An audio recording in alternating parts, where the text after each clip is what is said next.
बहुत बहुत धन्यवाद साथियों। सबसे पहले तो आप सबका यहाँ समय निकालकर आने के लिए शुक्रिया। जिस दल को सिर्फ 3.5% वोट मिला है, उसकी प्रेस वार्ता में इतने प्रेस के साथी आए हैं, तो ये दिखाता है कि कुछ तो काम हम लोगों ने सही किया होगा। हम लोग बिहार आज से 3.5 साल पहले व्यवस्था परिवर्तन के संकल्प से आए थे। एक ईमानदार प्रयास किया है और उसमें बिल्कुल सफलता नहीं मिली, ये मानने में कोई गुरेज नहीं है।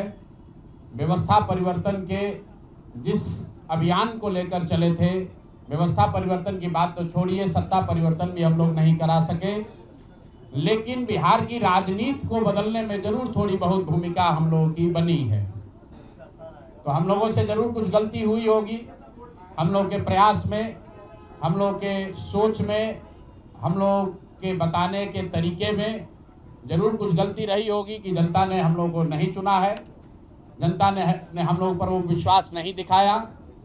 तो उसकी जिम्मेवारी जो है वो पूर्णतः मेरी है, प्रशांत किशोर की है, और वो जिम्मेवारी मैं 100% अपने ऊपर लेता हूं कि मैं बिहार की जनता को, अपने साथियों को, इस व्यवस्था से जुड़े हुए लोगों को, जिस प्रयास से हम लोग जुड़े थे, जिस प्रयास को करना चाहते थे, उससे उनका विश्वास उस पर मैं नहीं जीत पाया। हम लोग सामूहिक तौर पर हारे हैं और आत्मचिंतन का समय है, हम लोग भी चिंतन करेंगे। जो लोग जीत कर आए हैं उनको खूब बधाई। जनता ने अपने लिए अपना रास्ता चुना है, अपने लिए सरकार चुन ली है।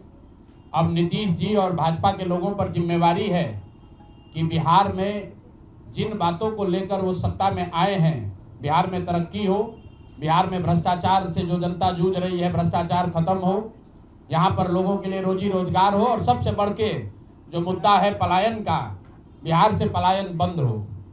हम लोगों से जो गलती हुई है, जिन लोगों ने जन स्वराज के विचार पर इस सोच से इस प्रयास से जुड़कर एक सपना देखा था, एक उनकी सोच बनी थी, उनकी आशा की किरण जगी थी कि बिहार में एक नई व्यवस्था बनाई जा सकती है, उन सब के आशाओं पर, अपेक्षाओं पर, उनके सपनों पर खरा नहीं उतरने के लिए जो दोष है वो मेरा है। इसलिए मैं आपसे विनम्रता से आपसे माफी मांगता हूं कि मैं आपके सपनों के आधार के अनुसार, आपके सोच के अनुसार वो व्यवस्था बनाने में नाकामयाब रहा हूं। और प्रायश्चित के तौर पर मैं आज से 2 दिन के बाद 20 तारीख को गांधी भितिहरवा आश्रम में जो रास्ता गांधी जी ने बताया है, मैं अपने लोगों को, बिहार के लोगों को ये नहीं समझा पाया कि किस बात पर उनको वोट देना चाहिए, क्यों उनको नई व्यवस्था बनानी चाहिए। तो प्रायश्चित के तौर पर मैं अपने से भितिहरवा आश्रम में 1 दिन का उपवास, मौन उपवास रखूंगा। जो भी जन स्वराज के साथी हैं वो जहां पर हैं वहां, अगर वो समझते हैं कि हम लोग के प्रयास में, सोच में जो कमी रह गई, उसको सुधार के लिए प्रायश्चित के तौर पर हम लोग 1 दिन का सामूहिक उपवास रखेंगे। मैं खुद भितिहरवा, गांधी आश्रम भितिहरवा में रहूंगा, 24 घंटे का एक उपवास रखेंगे। गलती हम लोगों से हुई होगी, कमी रही होगी, लेकिन हम लोगों ने कोई गुनाह नहीं किया। गलती हो सकती है, गुनाह नहीं है। वोट नहीं मिलना गुनाह नहीं है। मैं बिहार की जनता के सामने अपने साथियों के साथ बिल्कुल सर उठा के ये कह सकता हूं कि हम लोगों ने गुनाह नहीं किया। जिस बिहार में पिछले 30-35 साल से सिर्फ जाति की राजनीति हुई है, वहां पर इस समाज में जातियों का जहर फैलाने का गुनाह नहीं किया है। हम लोगों ने बिहार में हिंदू मुस्लिम की राजनीति नहीं की है, लोगों को धर्म के नाम पर बांटने का गुनाह नहीं किया है। हम लोगों ने बिहार की गरीब जनता को, भोले भाले लोगों को पैसा देकर उनका वोट खरीदने का गुनाह नहीं किया है। जिन लोगों ने ये गुनाह किया होगा, अगर वो आज जीत भी गए हैं तो उनको उसका हिसाब देना ही पड़ेगा। वो आज दे या कल दे, वो होगा ही होगा। मैं पिछले 2.5-3 सालों में अपने वक्तव्यों में अक्सर महाभारत के चक्रव्यूह की, अभिमन्यु के वध की कहानी सुनाता रहा हूं। जिस धर्म युद्ध की बात हम लोग करते हैं, पांडवों के साथ स्वयं भगवान थे, स्वयं भगवान कृष्ण थे, फिर भी अभिमन्यु को घेर कर छल से मार दिया गया। लेकिन उसके आगे की भी एक कथा भी है कि अभिमन्यु को मार दिया गया, लेकिन उससे महाभारत नहीं जीता गया। महाभारत जीता तो अंत में वही जो सही रास्ते पर था, जो धर्म के साथ था। तो आप निश्चित जानिए कि जीत तो जन स्वराज की ही होगी। आज जरूर धक्का लगा है और उसके लिए जो कुछ भी कमी है उसको सुधारा जाएगा और उतनी ही ताकत से फिर खड़े होंगे। अगर आप ये कुछ लोग ये सोच रहे हैं कि मैं बिहार छोड़ दूंगा, तो आपका ये भ्रम है। अंग्रेजी में एक फ्रेज है, you are not defeated till you quit. जब तक आप छोड़ेंगे नहीं तब तक आप हार नहीं सकते हैं। तो प्रशांत किशोर की और जन स्वराज में मेरे साथ जुड़े हुए साथियों की बिहार सुधारने की जो जिद है, उस जिद के सामने दूसरा कुछ भी इस जीवन में नहीं है। उस जिद से पीछे हटने वाले नहीं हैं। पूरी ताकत से, पूरी ईमानदारी से लोग कह रहे हैं कि मैंने 3-3.5 साल में बहुत मेहनत किया है। तो जितनी मेहनत करते हुए आपने मुझे 3 साल में देखा है, उससे दुगनी मेहनत करेंगे और पूरी ताकत से लगेंगे। पीछे हटने का सवाल नहीं है। जब तक बिहार को सुधारने के अपने संकल्प को पूरा न कर लें, तब तक पीछे हटने का कोई सवाल ही नहीं है। अब चुनाव के परिणामों को लेकर जो बात है, उस पर बहुत विवेचना हो रही है।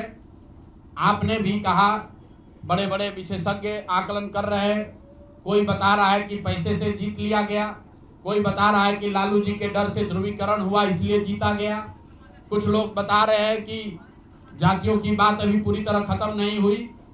मैं यहाँ चुनाव के विश्लेषण के लिए नहीं बैठा हूँ, लेकिन एक बात तो बिल्कुल स्पष्ट है कि पहली बार स्वतंत्र भारत के इतिहास में और खासकर बिहार में पहली बार ऐसा हुआ है कि कोई चुनाव जिसमें सरकार ने करीब करीब 40,000 करोड़ रुपया जनता के पैसे को खर्च करने का वादा किया है। और मुझे लगता है कि वही एक कारण है जिसकी वजह से एनडीए को इतना बड़ा बहुमत मिला है। मैं सिर्फ आपके ध्यान में लाना चाहता हूं कि 10,000 रुपए की बड़ी चर्चा हो रही है। लोग बता रहे हैं कि 10,000 पर लोगों ने वोट बेच दिया। बिल्कुल नहीं है, ये बात सही नहीं है। मेरा आज भी ये यकीन है कि 10,000 रुपए के लिए बिहार के लोग अपना वोट, अपना बच्चों का भविष्य नहीं बेचेंगे। अगर 10,000 रुपए को आप जोड़िएगा तो प्रतिदिन 5.5 रुपया हुआ। 5.5 रुपये में कौन अपना वोट बेचेगा? लोगों ने 10,000 रुपए के लिए सिर्फ वोट नहीं बेचा है। आपको देखने, जानने, समझने की जरूरत है। और इस पर यह बहस भी हो रहा है। सत्ता में जो लोग आए हैं वो कह रहे हैं भैया हम तो सरकारी योजना चला रहे थे। जो विपक्ष में है वो कह रहा है हम योजना नहीं चला रहे थे, आप पैसा देके वोट खरीद रहे थे। इसका कोई अंत नहीं है, इस बहस का कोई अंत नहीं है। चुनाव आयोग पर लोग टीका टिप्पणी कर रहे हैं, वो चुनाव आयोग का विषय है। बिहार के बेटा होने के नाते, बिहार के नागरिक होने के नाते मेरा बस एक ही प्रश्न है। हर विधानसभा क्षेत्र में 60 से 62,000 लोगों को कम से कम 10,000 रुपया सीधे तौर पर सरकार ने दिया है। सिर्फ 10,000 रुपया नहीं दिया, ये कहा कि आपको स्वरोजगार के लिए 2 लाख रुपया दिया जाएगा और उसकी पहली किस्त के तौर पर, बयाना के तौर पर 10,000 रुपया उसको दिया गया। और पूरा सरकारी तंत्र लगाया गया लोगों को ये बताने के लिए कि अगर आप एनडीए को वोट देते हैं तो आपको 10,000 रुपए के साथ साथ आने वाले 6 महीनों में 2 लाख रुपए तक की सहायता मिलेगी।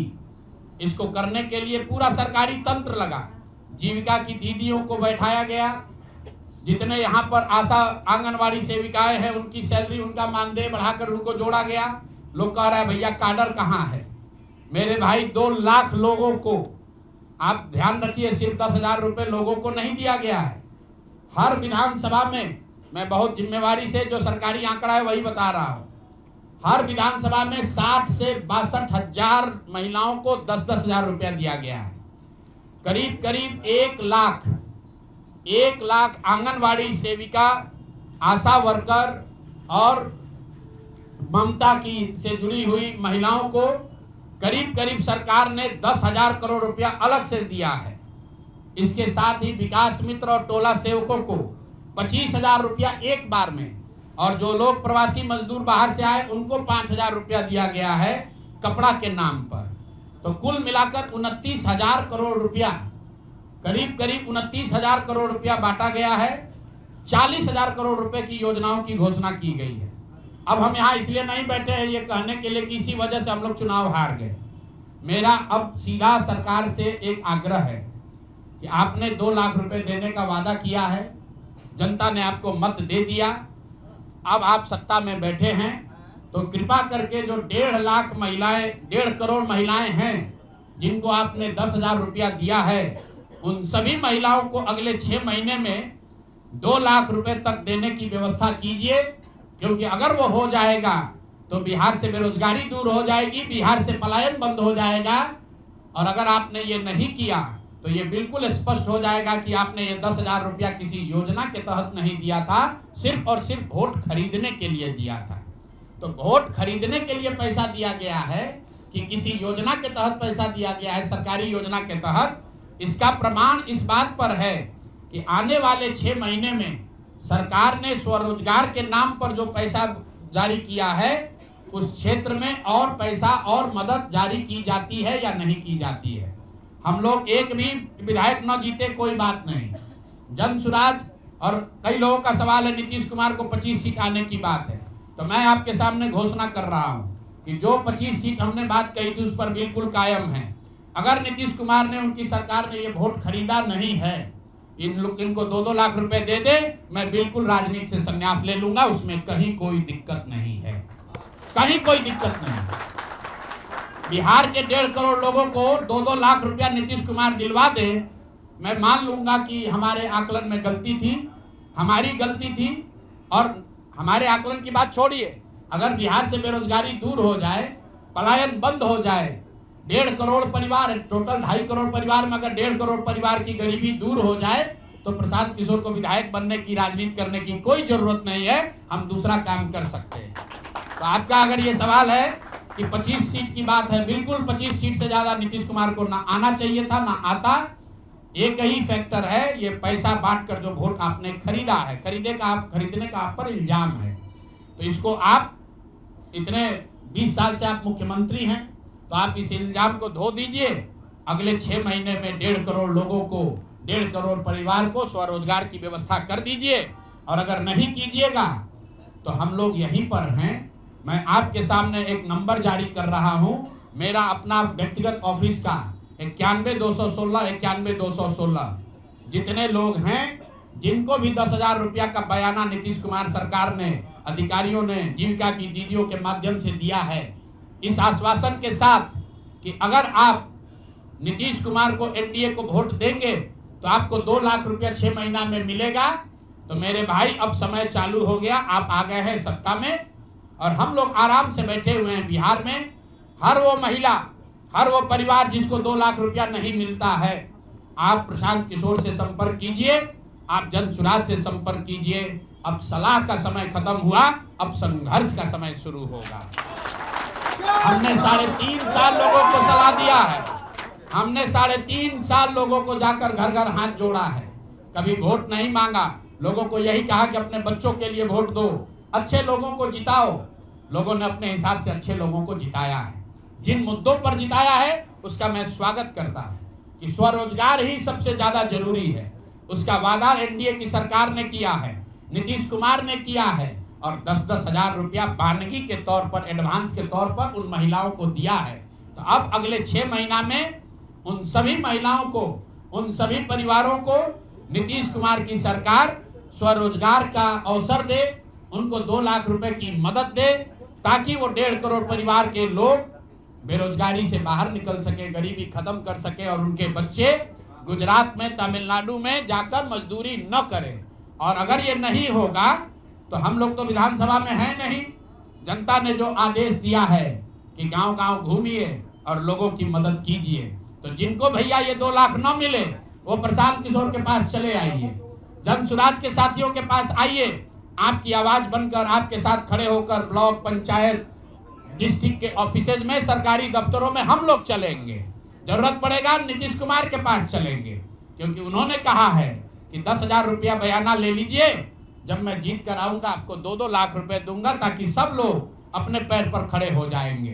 तो जन सुराज के लोग अब ब्लॉक में, और जिन लोगों ने, आपने सुना होगा सहारा में लोगों को कहा गया पैसा डबल हो जाएगा, सहारा के जिन लोगों ने एजेंट बनकर, समाज के कई लोगों ने सहारा में पैसा जमा कराया, सहारा वाले भाग गए तो लोग एजेंट को खोज रहे हैं।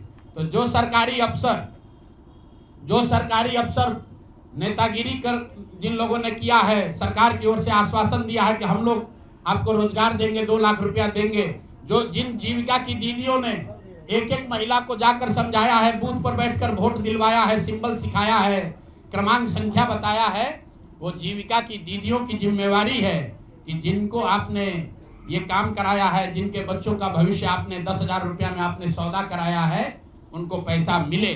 और अगर वो 2 लाख रुपया नहीं मिलेगा तो 6 महीने का समय है, 6 महीने के बाद हर वो व्यक्ति जिसको पैसा नहीं मिले उसके लिए जन सुराज का, प्रशांत किशोर का दरवाजा खुला हुआ है। आप आइए, हम लोग आपकी आवाज बनेंगे, आपके साथ खड़े होंगे। हम लोग विधायक सांसद नहीं है, लेकिन समाज में हमारी ताकत जो आवाज है, आपके आशीर्वाद से वो आवाज आपके साथ जोड़ेंगे और हर हालत में आपको ये 2 लाख रुपया मिले, इसकी लड़ाई को जारी रखेंगे। दूसरी बात जो कह के मैं खत्म करूंगा, चुनाव से पहले सरकार के भ्रष्टाचार को लेकर, भ्रष्टाचारी मंत्रियों को लेकर इसी जगह पर हम लोगों ने कई प्रेस कॉन्फ्रेंस किए हैं। नीतीश कुमार को कभी व्यक्तिगत तौर पर बेईमान नहीं बताया गया है, भ्रष्ट नहीं बताया गया है, लेकिन हम लोगों का ये मानना था कि नीतीश जी का स्वास्थ्य अच्छा नहीं है, अगल बगल के लोग लूट रहे हैं, चला रहे हैं। अभी परिणाम आए हैं, नीतीश जी को देखकर लग रहा है कि नीतीश जी बिल्कुल स्वस्थ दिख रहे हैं। तो अब मेरी उनसे अपेक्षा है कि 2 दिन के बाद अभी मंत्रिमंडल बनने वाला है।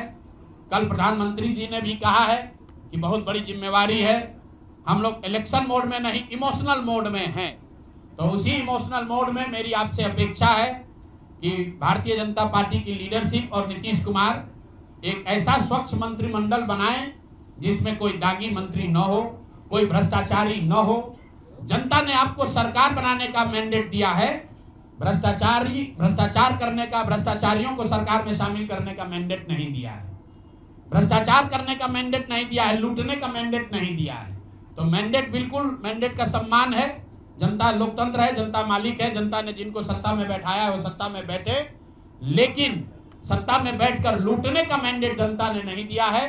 तो मेरी अपेक्षा है कि नीतीश जी, माननीय प्रधानमंत्री मोदी जी, अमित शाह जी, जिन्होंने बिहार की जनता को ये बताया है कि हम आपका विकास करेंगे, आपके बच्चे अब गुजरात नहीं जाएंगे मजदूरी करने, तो भाई अब आपकी जिम्मेवारी है ऐसा मंत्रिमंडल बनाइए ताकि बिहार के लोगों का पलायन बंद हो, यहाँ से बेरोजगारी खत्म हो, और जो पिछले 5 साल से लोग भ्रष्टाचार से जूझ रहे हैं वो आगे भ्रष्टाचार न हो। मेरी बात यहाँ खत्म हुई। अब आपके जो सवाल हैं वो आप सवाल कर सकते हैं। बहुत बहुत धन्यवाद।